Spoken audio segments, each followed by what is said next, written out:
সকল মোৰ নাম শ্ৰী অৰ্জুন বৰ্মন আৰু মই আপোনালোকক HSPৰ ওপৰত ভিডিঅ' বনাওঁ। তো আজি মই আপোনালোকৰ ওচৰত লৈ আনিছোঁ উচ্চতৰ মাধ্যমিক দ্বিতীয় বৰ্ষৰ এডুকেশ্যন বিষয়ৰ প্ৰথম চেপ্টাৰখনৰ কেইটামান গুৰুত্বপূৰ্ণ কুৱেশ্যন এনচাৰ আৰু লগতে নোটছ পাতি। তো আপোনালোকে সেই নোটছবোৰ নিশ্চয় আপোনালোকে বহীত লিখি ল'ব বুলি মই আশা কৰিছোঁ। তো আপোনালোকে আপোনাৰ লগত এই ভিডিঅ'টো চাই থাকক। চ' প্ৰথম কুৱেশ্যনটো হ'ল যে মাধ্যমিক শিক্ষা কাক বোলে? এই শিক্ষা মানৱ জীৱনৰ কণ্ঠস্তৰৰ লগত জড়িত। তো মাধ্যমিক শিক্ষা হ'ল প্ৰাথমিক শিক্ষা আৰু উচ্চ শিক্ষাৰ মাজৰ চাবিকাঠি। এইটো দ্বিতীয় পৰ্যায়ৰ ঐতিহ্যগতভাৱে পোৱা এক আনুষ্ঠানিক শিক্ষা।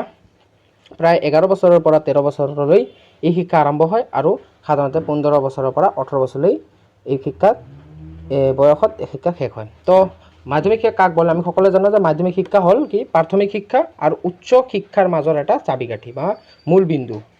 অৰ্থাৎ মাধ্যমিক শিক্ষাটো কি হ'ল যে প্ৰাথমিক শিক্ষা আৰু উচ্চ শিক্ষাৰ মাজত যাবলগীয়া এটা ব্ৰিজৰ নিচিনা। অৰ্থাৎ এইটো আমি গতি কৰিব পাৰিলেহে বা এইটোক আমি ইয়াক ডেমাই যাব পাৰিলেহে আমি উচ্চ শিক্ষালৈ যাব পাৰোঁ। চ' এইটো হৈছে দ্বিতীয় পৰ্যায়ৰ ঐতিহ্যগতভাৱে পোৱা আনুষ্ঠানিক শিক্ষা। কাৰণ এইটো দ্বিতীয় পৰ্যায়ৰ ঐতিহ্যগতভাৱে পোৱা শিক্ষা। কাৰণ আমি মাধ্যমিক শিক্ষাটো প্ৰথম প্ৰাথমিক শিক্ষা পাওঁ, ইয়াৰ পিছত আমি মাধ্যমিক শিক্ষা পাওঁ। গতিকে মাধ্যমিক শিক্ষাটো হ'ল দ্বিতীয় পৰ্যায়ৰ ঐতিহ্যগত পোৱা এক আনুষ্ঠানিক শিক্ষা। প্ৰায় এইটো আমাৰ 11 বছৰৰ পৰা 13 বছৰ বয়সলৈকে শিক্ষাটো আমাৰ আৰম্ভ হয়।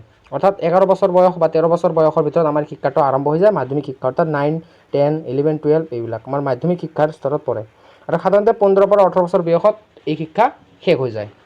সকলোৱে জানো। তো মাধ্যমিক শিক্ষা মানে হৈছে সেই শিক্ষা যি কৈশোৰ কালত প্ৰদান কৰা হয়। তো মাধ্যমিক শিক্ষাই কৈশোৰ কিশোৰীসকলৰ ভৱিষ্যত জীৱনৰ বাবে প্ৰস্তুত কৰি তুলিব লাগে। তো আমি ইয়াত কৈছোঁ কি মাধ্যমিক শিক্ষা মানে হ'ল সেই শিক্ষা যি কৈশোৰ কালত প্ৰদান কৰা হয় আৰু এই মাধ্যমিক শিক্ষাই কিশোৰ কিশোৰীসকলক ভৱিষ্যত জীৱনৰ বাবে প্ৰস্তুত কৰি তুলিব লাগে। তো এইটো আমাৰ প্ৰথম কুৱেশ্যনৰ এনচাৰ। আপোনালোকে স্ক্ৰীনশ্বট মাৰি লিখি ল'ব পাৰে বা আবাৰ ভিডিঅ'টো স্কিপ কৰি লিখি ল'ব পাৰে এনচাৰটো। তো দ্বিতীয় কুৱেশ্যনটো হ'ল মুডালিয়াৰ আয়োগে আঙুলিয়াই দিয়া শিক্ষাৰ 5টা ত্ৰুটি উল্লেখ কৰা। তো এইটো আপোনালোকৰ বাবে ভেৰি ইম্পৰ্টেণ্ট কুৱেশ্যন হয়। এইটো প্ৰায় প্ৰত্যেক বছৰে প্ৰায় ৰিপিট কৰি থাকে। তো এইটো আপোনালোকে লিখি ল'ব নিশ্চয়। এইটো এনচাৰ হৈছে মুডালিয়াৰ আয়োগে আঙুলিয়াই দিয়া শিক্ষাৰ 5টা ত্ৰুটি হ'ল বা ত্ৰুটি বা আসোঁৱাহ বা অসুবিধা বা বিভিন্ন ধৰণে আপোনালোকৰ কুৱেশ্যনটো আহিব পাৰে, কিন্তু এনচাৰ এটাই হ'ব। ফাৰ্ষ্ট হৈছে সংকীৰ্ণ আৰু একমুখী। তো ভাৰতীয় মাধ্যমিক শিক্ষাৰ প্ৰচলিত ব্যৱস্থা সংকীৰ্ণ আৰু একপক্ষীয়। ই ছাত্ৰ ছাত্ৰীৰ সমগ্ৰ ব্যক্তিত্বক প্ৰশিক্ষণ দিয়াত ব্যৰ্থ হৈছে। অৰ্থাৎ এই শিক্ষাটো মুডালিয়াৰ আয়োগে যিটো আঙুলিয়াই দিছে 5টা ত্ৰুটি বা আসোঁৱাহ, তাৰ ভিতৰত প্ৰথম হৈছে সংকীৰ্ণ আৰু একমুখী। কাৰণ আমাৰ যিটো মাধ্যমিক শিক্ষা সেইটো সংকীৰ্ণ আৰু একমুখী হয়। অৰ্থাৎ এইটোৰ আমাৰ যিটো বাস্তৱ জীৱনৰ লগত কোনো ধৰণৰ মানে লিংক নাথাকে। অৰ্থাৎ আমি ক'ব পাৰোঁ যে মাধ্যমিক শিক্ষাটো বাস্তৱ জীৱনৰ লগত জড়িত নহয়।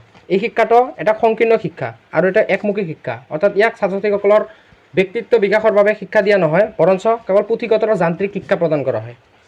তো ছাত্ৰ ছাত্ৰীসকল আপোনালোকে নিশ্চয় বুজি পাইছে এইটো। তো নেক্সট পইণ্টটো হৈছে শিক্ষাৰ কোনো স্পষ্ট লক্ষ্য নাই। তো আমাৰ ভাৰতৰ মাধ্যমিক শিক্ষা কোনো স্পষ্টভাৱে নিৰ্ধাৰিত লক্ষ্য আৰু উদ্দেশ্য বৰ্ণিত নহয়। এটা কোনো নিৰ্দিষ্ট মাধ্যমিক শিক্ষাৰ কোনো নিৰ্দিষ্ট লক্ষ্য নাই বা উদ্দেশ্য নাই। ইয়াক সংকীৰ্ণভাৱে ধাৰণা কৰা হৈছে। মানে ইয়াক সৰুকৈ ধাৰণা কৰিব পাৰি যে ইয়াৰ একমাত্ৰ উদ্দেশ্য হৈছে প্ৰস্তুতি চলোৱা ছাত্ৰ ছাত্ৰীসকলক উচ্চ শিক্ষাৰ বাবে আৰু উজ্জ্বল ভৱিষ্যতৰ বাবে নহয়। এইটো কেৱল আমাৰ মেইন উদ্দেশ্য এইটো হৈছে যে এইটো আমাৰ খালি ছাত্ৰ ছাত্ৰীসকলক প্ৰস্তুতি চলোৱাৰ বাবে সহায় কৰা, কিন্তু উজ্জ্বল ভৱিষ্যতৰ বাবে নহয়। তো অনুশাসনৰ সমস্যা। নেক্সট পইণ্টটো হৈছে অনুশাসনৰ সমস্যা, অৰ্থাৎ অশান্তি আৰু অনুশাসনহীনতা গুৰুতৰ হৈ পৰিছে। ছাত্ৰ সমাজৰ সমস্যাসমূহ মাধ্যমিক শিক্ষা কিশোৰ কিশোৰীসকলৰ বাবে পাঠ্যক্ৰমে ছাত্ৰ ছাত্ৰীৰ প্ৰয়োজনীয়তা পূৰণ নকৰে আৰু জোৰ দিয়ে যে ছাত্ৰ ছাত্ৰীসকলৰ জীৱনৰ উচ্চ লক্ষ্য আৰু মূল্যবোধ আৰু নৈতিক অৱস্থা পাহৰি যায়। নেক্সট হৈছে প্ৰশিক্ষিত শিক্ষকৰ অভাৱ। অৰ্থাৎ আমাৰ মাধ্যমিক যিটো শিক্ষা ব্যৱস্থা তাত আমাৰ প্ৰশিক্ষণপ্ৰাপ্ত শিক্ষকৰ অভাৱ হোৱা দেখা যায়। আমাৰ মাধ্যমিক শিক্ষা ব্যৱস্থাত বিভিন্ন ধৰণৰ শিক্ষকে অৰ্থাৎ প্ৰশিক্ষণপ্ৰাপ্ত নহয়। চ' বহু মাধ্যমিক বিদ্যালয়ত পৰ্যাপ্ত উপযুক্ত প্ৰাক সেৱা প্ৰশিক্ষণ অবিহনে শিক্ষক দিয়া হৈছে। তো তদুপৰি বহু মাধ্যমিক আৰু জ্যেষ্ঠ মাধ্যমিক বিদ্যালয়ৰ শিক্ষকৰ দৰমহা সন্তোষজনক হোৱাৰ বাবে বহুত দূৰত। সেয়েহে বহুতে উন্নত শিক্ষকতাৰ অৰ্হতা আৰু প্ৰশিক্ষণ থকাৰ পিছতো শিক্ষকতা চাকৰি বাছি লোৱা নাই। অৰ্থাৎ আমাৰ প্ৰশিক্ষিত শিক্ষকৰ অভাৱ। ইয়াৰ বাবে যিহেতু শিক্ষকৰ দৰমহা তেনেই সন্তোষজনক বা দৰমহা খুবেই মানে কম হয়। তো সেইবাবে বিভিন্ন লোকে উপযুক্ত শিক্ষিত বা উপযুক্ত শিক্ষা অৰ্জন কৰাৰ পিছতো মাধ্যমিক শিক্ষক হিচাপে তেওঁলোকে মানে কি হ'ব নোৱাৰে, তেওঁলোকে শিক্ষকতাৰ বৃত্তিটো বাছি ল'ব নোখোজে। তো এইটো আমাৰ বাবে এটা গুৰুত্বপূৰ্ণ সমস্যা মাধ্যমিক শিক্ষাৰ। নেক্সট হৈছে ইংৰাজী ভাষাৰ বাধ্যতামূলক। যে আমি সকলোৱে জানো যে ইংৰাজী ভাষাটো আমাৰ বৰ্তমান মাধ্যমিক শিক্ষা ব্যৱস্থাত এটা কম্পালচৰি ছাবজেক্ট। তোমালোকে জানা যে উচ্চতৰ মাধ্যমিক যিটো চূড়ান্ত পৰীক্ষা তাতো আমাৰ কি ইংৰাজী বিষয়টো কম্পালচৰি বিষয়। আমি এছামিছৰ বদল অল্টাৰনেটিভ ইংলিছ ল'ব পাৰোঁ, কিন্তু আমি ইংলিছটো ল'বই লাগিব, কাৰণ ইংলিছটো হৈছে বাধ্যতামূলক ছাবজেক্ট। তো আমাৰ মাধ্যমিক শিক্ষা ব্যৱস্থাত সেই ইংৰাজী বাধ্যতামূলক ভাষা হিচাপে গ্ৰহণ কৰিলে ছাত্ৰ ছাত্ৰীসকলৰ মাজত বিফলতাৰ হাৰ অধিক হয়। তো ইংৰাজীত অত্যাধিক গুৰুত্ব দিলে আঞ্চলিক ভাষাৰ গুৰুত্বক আওকাণ কৰা হয়। ইংৰাজীক অত্যাধিক গুৰুত্ব দিয়া হৈছে, বিশেষকৈ ভাষিক ক্ষমতা নথকা অঞ্চলসকল সেয়েহে অধ্যয়নত বহু পৰিমাণে অক্ষম আছিল। নেক্সট হ'ল পৰীক্ষা কেন্দ্ৰীভূত। কাৰণ পৰীক্ষাৰ ব্যৱস্থাত ত্ৰুটি আৰু ই অত্যাধিক হোৱাৰ ফলত ছাত্ৰ ছাত্ৰীৰ মাজত ভয় আৰু উদ্বেগ সৃষ্টি হয়। ই কি মানসিক চাপ জুখিব বিচাৰে তাক জুখিব নোৱাৰে। পৰীক্ষাত উত্তীৰ্ণ হ'বলৈ ছাত্ৰজনে নিজৰ সমস্ত সময় আৰু শক্তি উৎসৰ্গা কৰে। অভিভাৱকসকলেও নিজৰ সন্তানক পৰীক্ষাত ভালদৰে উন্নীত হ'বলৈ হেঁচা প্ৰয়োগ কৰে। তো আমাৰ মাধ্যমিক শিক্ষা ব্যৱস্থাটোৰ এটা গুৰুত্বপূৰ্ণ আশা হ'ল পৰীক্ষা কেন্দ্ৰীভূত। কাৰণ মাধ্যমিক শিক্ষা ব্যৱস্থাৰ মেইন লক্ষ্য হৈছে আমাক এক্সাম দিব লাগিব আৰু এক্সামত পাছ কৰিব লাগিব। তো বিভিন্ন ছাত্ৰ ছাত্ৰীসকলে সেই ইমান সমস্ত সময় আৰু শক্তি যিমান আছে সেইটো উৎসৰ্গা কৰি তো গোটেই বছৰটো পঢ়া শুনাৰ মাজত ব্যস্ত হৈ থাকে, কাৰণ পৰীক্ষাত তেওঁক পাছ কৰিব লাগিব।